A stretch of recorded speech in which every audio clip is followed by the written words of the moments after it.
Welcome to r/Am I the Jerk, where Karen demands that OP changes the name of her business. My mother-in-law wants me to change the name of my business, which is my maiden name, to their surname.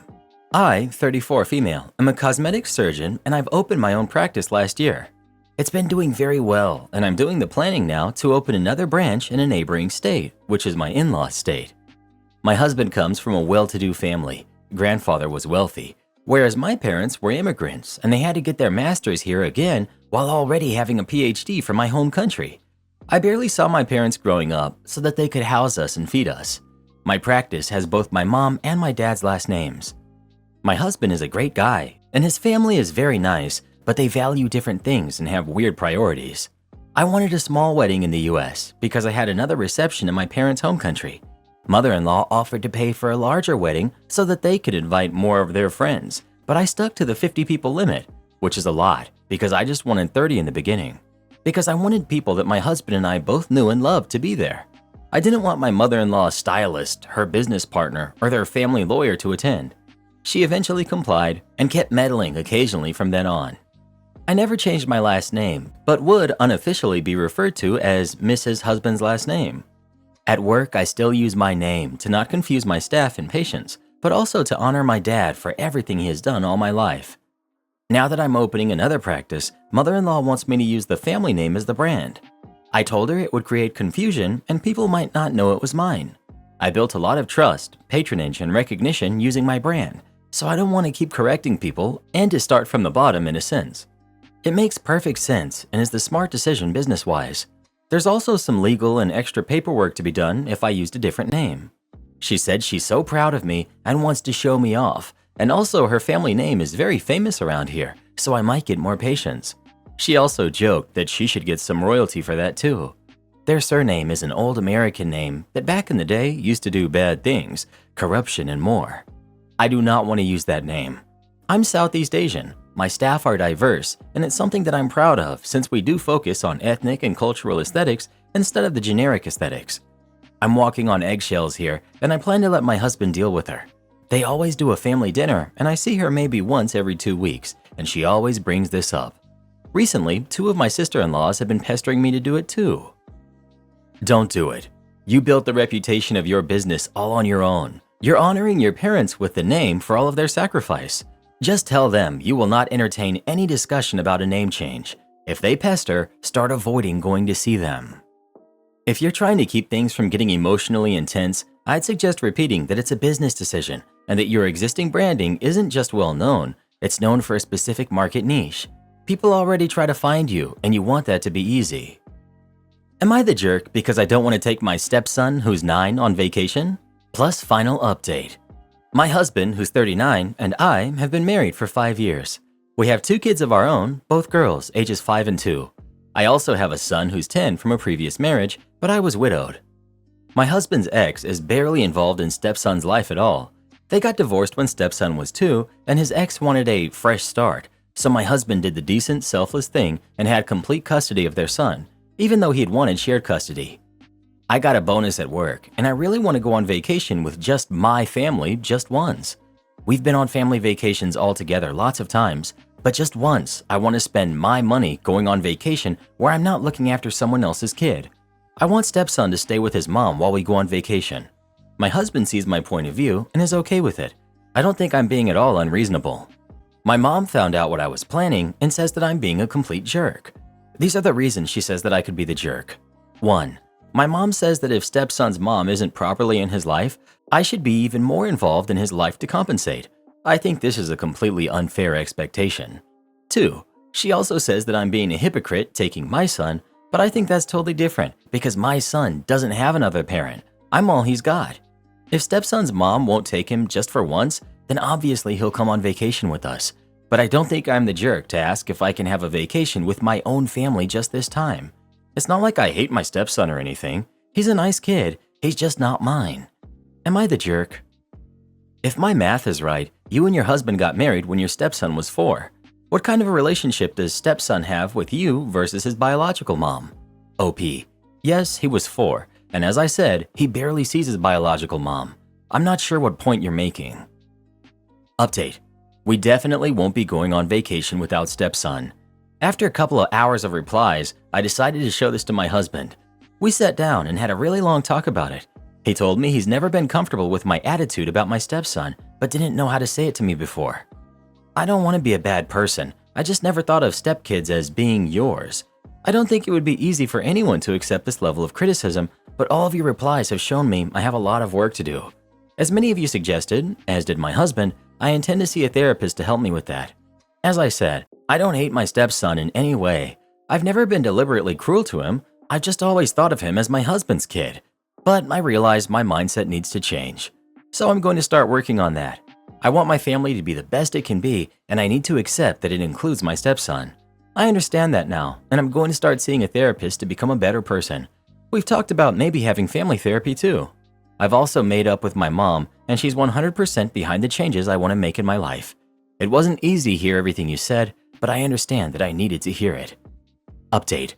When I made my original post, I was told by literally thousands of people that I was the jerk, and it helped me to see how wrong I was and how wrong I had been for the past 5 years. I booked a therapy appointment the following week and started working through my issues. My own father passed when I was less than a year old. I don't even remember him. My mother married another man when I was 7, but he left when I was 11 and I never saw him again. It hurt me. I loved him. He had been my dad, and suddenly he was just gone. That taught me that step relatives weren't part of your family. They weren't forever. I always thought I was doing better than my ex-stepdad because I provided for my stepson and I stayed in his life. I was better than my ex-stepdad, but I made my stepson feel the way that my ex-stepdad made me feel when he left me, and I regret it so much. A little while after I started therapy, we started family therapy too. The therapist helped me explain to my stepson the way that I felt about step relatives and why I'd always behaved the way I did. He cried and said he was afraid that I just didn't like him, and we had the first proper talk we've ever had.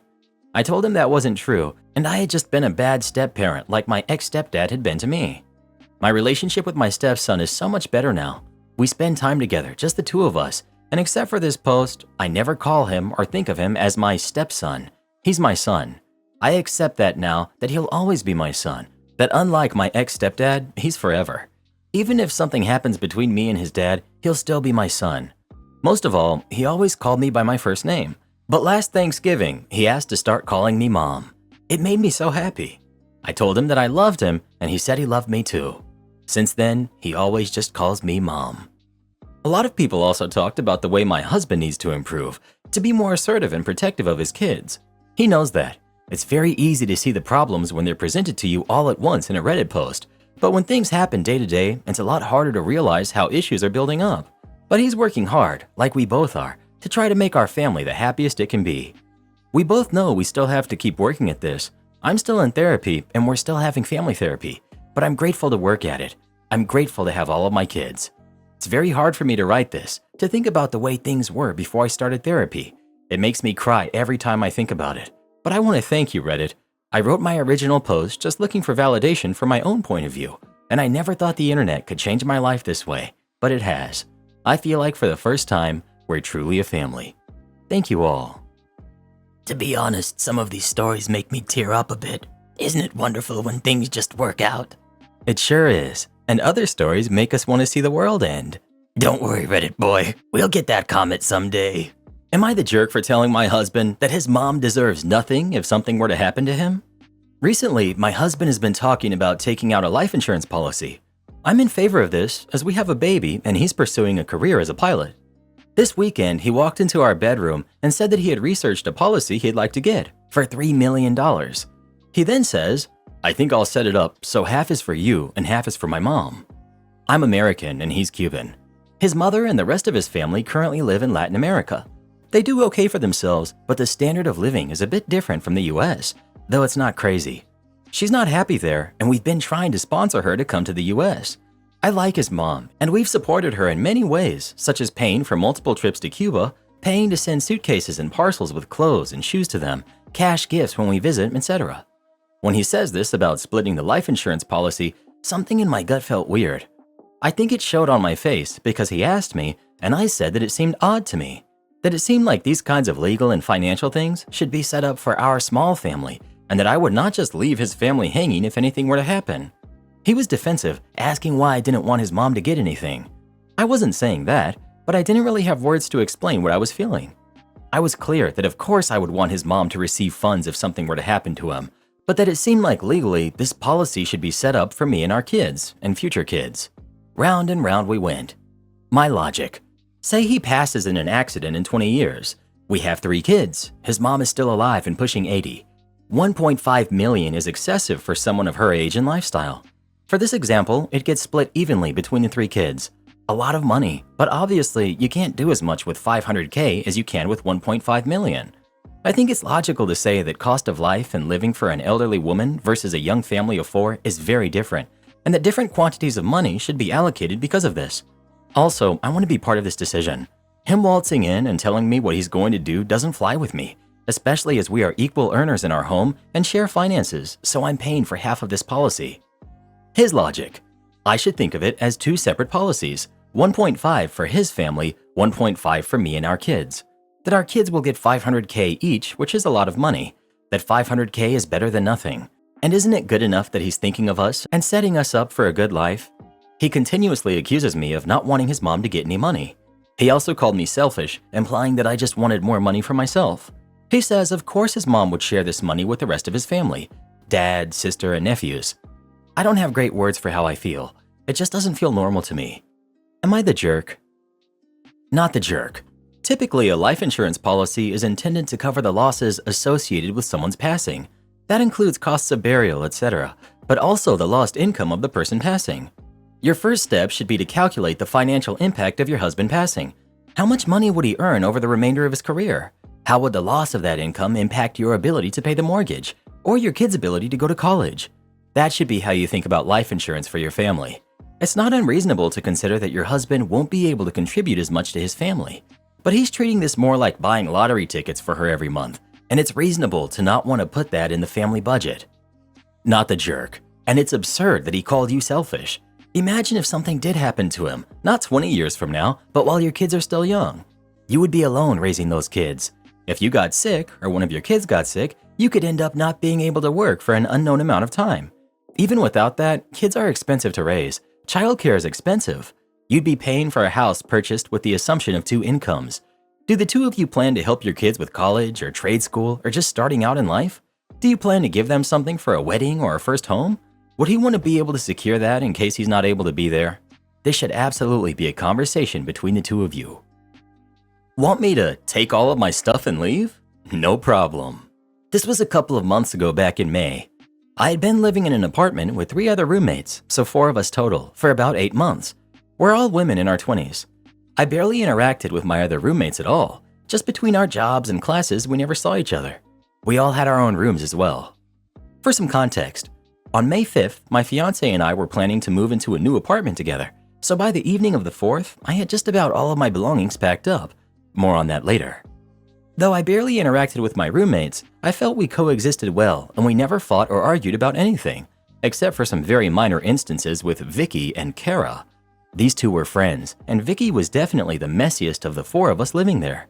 She would leave her clothes in the dryer for days, pile dishes in the sink for more than a week before cleaning them, and often forget food in the fridge until it would rot. Maybe 5 times throughout my time living there, I would get a text in our group chat from Kara saying something like, "Hey OP, I talked to the others and they said the dishes in the sink aren't theirs, so please clean them." This was annoying, but because it happened infrequently enough, it wasn't awful, and I figured Vicky lied to Kara about the messes since it was just easier to throw me under the bus rather than owning up to it herself. On the evening of May 4th, so the night before I was planning to move out, Kara sent a very long and scathing text to our group chat. She went on and on about how she's tired of my messes, hates all of my stuff strewn about the apartment, and also personally attacked me, calling me disgusting and inconsiderate. Since I was leaving literally the next day, I didn't see any reason to start a fight, so I just said it was her lucky day, and I was actually moving out the next morning. She replied, "Whatever you say, just take all of your stuff and leave." Now the malicious compliance. As I had mentioned earlier, I had packed most of my belongings already, but technically not everything. The 4 of us all moved into the apartment at about the same date, but I moved in a few days earlier than the others. This means I had bought a lot of my communal items myself. I was planning to leave these out of kindness, despite them being worth about $400. However, once I got that text from Kara, I decided I would in fact take all of my stuff and leave. These communal items included all trash cans in the whole apartment, about $100 worth, the Wi-Fi router, $150, a large metal shelving rack, probably the one that hurt the most, $150. The shelving rack was likely the most devastating loss for them since they had tons of stuff. For reference, the kitchen had 10 cupboards and 8 drawers, of which I used 2 cupboards and 1 drawer to store my items. The cupboards I used were also the ones above the microwave and the fridge, since I'm the tallest and wanted to be considerate. All the rest of the cupboards, drawers, and the entire metal rack, which had 5 large shelves, were filled to the brim with my roommate's stuff. Essentially, there was absolutely no way they'd be able to fit in the amount of space I left behind without buying another rack or putting it on the counter and floor. I was careful to keep all of their stuff from the rack organized and neat when I removed it, and everything from the rack completely covered the counters, kitchen table, and coffee table in the living room. I moved out peacefully with all of my belongings the next day and have been happy in my new apartment with my fiancé. A few days after moving out, Vicky texted in the group chat saying, "The Wi-Fi isn't working anymore." I wonder why. And at that point, I left the chat. I'm wondering how long it took Kara to realize that it actually was never me that was making messes in the apartment, but I guess I'll never know. Our neighbors have been having pool parties at our pool while we're not home for years. A few years ago, my husband and I purchased a house with a pool. Now we're acquainted with most of our neighbors, but definitely not close friends with any of them. They all seem nice, but well, we just don't have much in common with them. Next door to the right is a family of 6, twin daughters attending the local university, high school-age son, and a daughter who's probably in 1st or 2nd grade, and the parents. Now normally we open the pool in early May and leave it open until the end of October. But this year our weather was off and we had a very cool and very wet month of May, and then June went straight to 100 degrees. I'm currently on medication that makes it difficult for me to tolerate being in the sun and heat for an extended time. Plus, we've been helping 2 extended family members who are having health issues. So because of this, we haven't had our pool open yet this year. Normally, we go to the family lake house for a week during each of the 3 major holidays, but we didn't go for Memorial Day because there was flooding around the lake this year, and because a family member was just discharged from the hospital yesterday. So this year for 4th of July, we decided to stay home this week and be available to help this family member. Now, several times in June, the girl next door has seen either my husband or myself outside, and she has asked when we're opening the pool. We first told her maybe later, but this last time, yesterday, she asked, and I said we're probably just not going to open it this year, and she started crying. Now, we have never had any of the neighbors over to use our pool, so I didn't understand why she was crying over us not opening our pool. Well, I spoke with the neighbor on the left later, and apparently our neighbors on the right have been having a small family party at our pool every 4th of July when we're gone. They've always cleaned up really well afterwards, and because we have scheduled pool maintenance and weekly yard service, occasionally things are moved around in our yard, and we never thought much about it. The neighbor on the left thought we had given the other neighbors permission to use our pool. We did give them permission to retrieve any balls or toys that ended up in our yard, but never gave them permission to use our pool, especially when we're not at home. We have a special latch on the gate, and my husband did show the neighbor how to open the gate to retrieve toys. So now my husband, who loves gadgets, is going to have several more cameras installed around the exterior of our house, covering the gate and pool area, and have the gate latch made where we can grant remote access for the pool service and yardmen. Luckily, we have a friend who does cameras and home automation systems. I'm annoyed our neighbors have been using our pool without permission, but my husband is happy I'm letting him get more gadgets around the house. Now, do we confront the neighbors and let them know that we know they've been using our pool? Or should we just wait and see if they say anything about our new security cameras?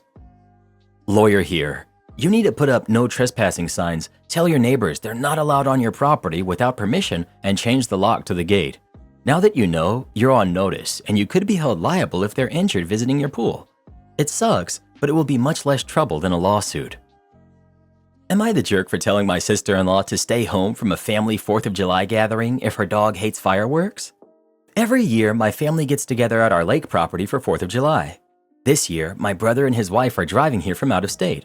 They haven't joined us for a 4th since before lockdown. Brother and sister-in-law don't have kids, but sister-in-law has a dog that she calls her baby. Yes, she refers to herself as a dog mom. Earlier this week, sister-in-law sent a message to our family group chat telling us that she would prefer if no one bought fireworks for this weekend since her dog is afraid of loud noises. I'm not disagreeing with anything regarding the dog.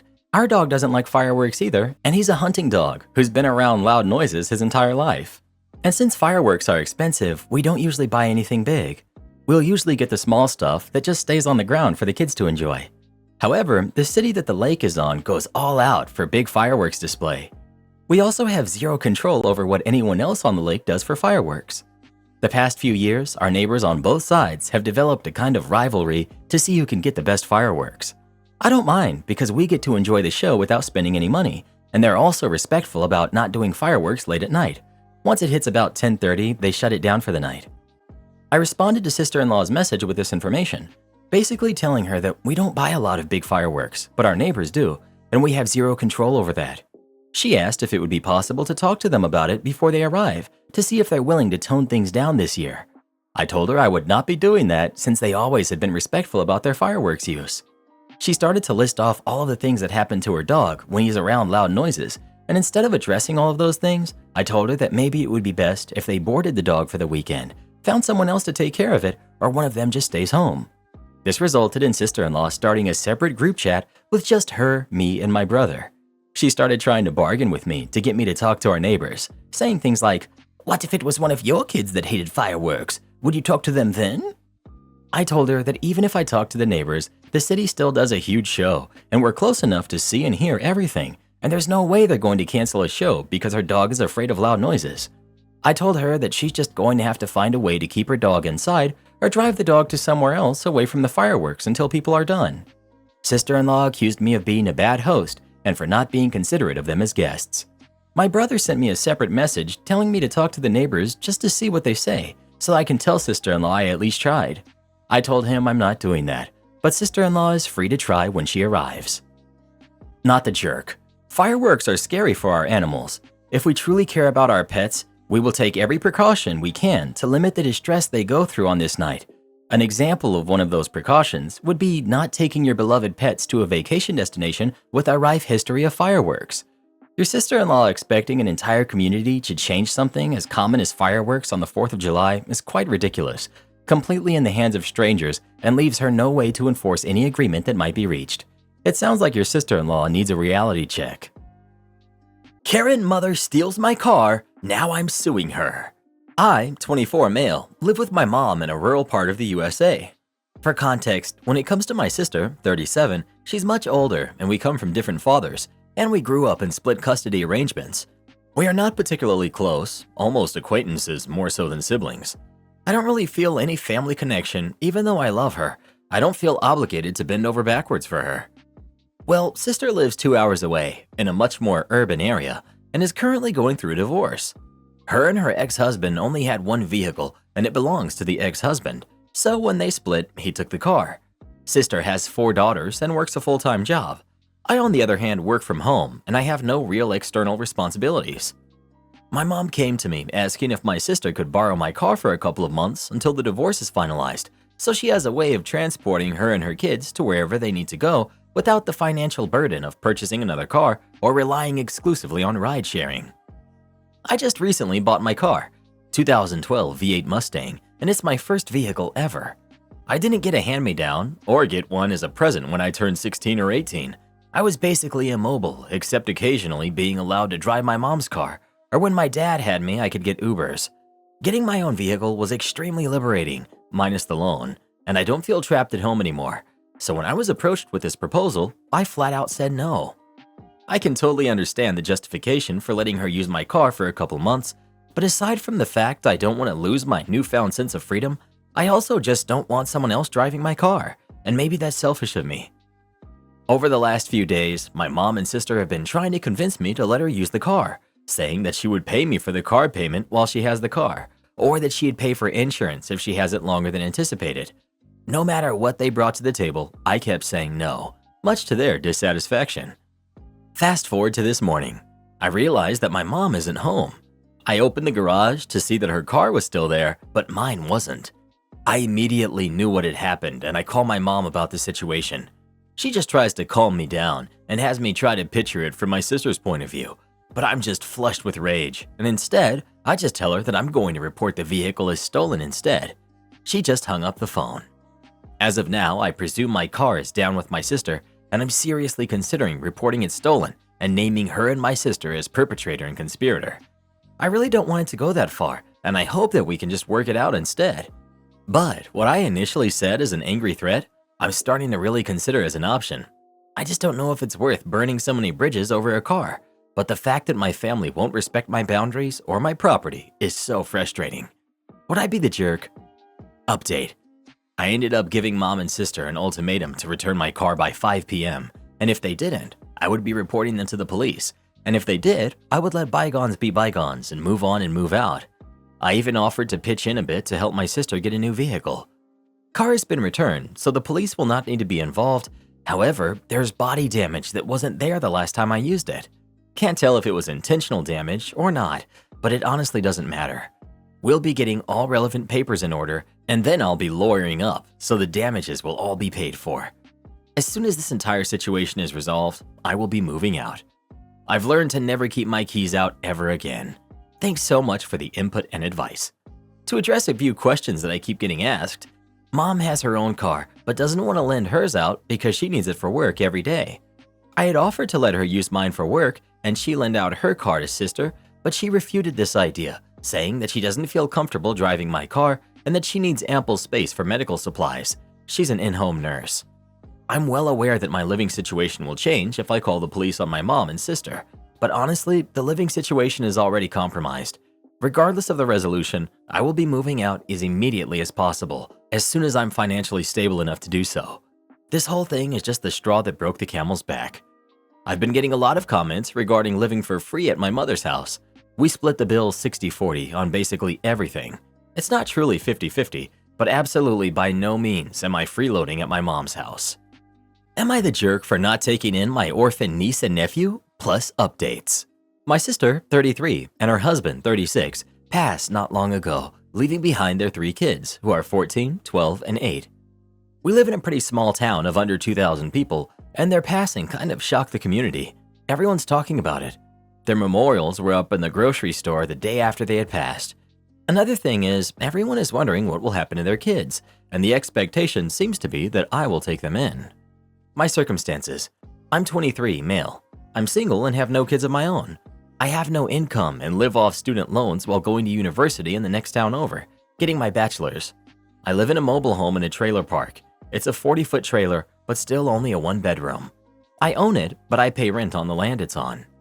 My main reason for not wanting to take them in is that I don't want to. I don't want kids of my own, and I don't think I'm in a place to take care of them. I've been told that money has been put aside to help, so I wouldn't be keeping us all alive off my loans. But it's only partly about the money. It's about not having the space they need, interrupting my studies to take care of them, and suddenly becoming the caregiver of 3 humans all on my own. It's a big job that I don't feel I measure up to do. I was posed the question by my parents. They're in a different country and can't help, and the kids want to stay here anyway. Friends of my sister's family all have kids of their own, usually in batches of 2 to 3 themselves, and can't afford to take more on either. They say I should do it because I don't have kids already. It'll be good practice for my future kids. It's my duty to my own flesh and blood. I'm young, the kids need me and don't have anywhere else to go.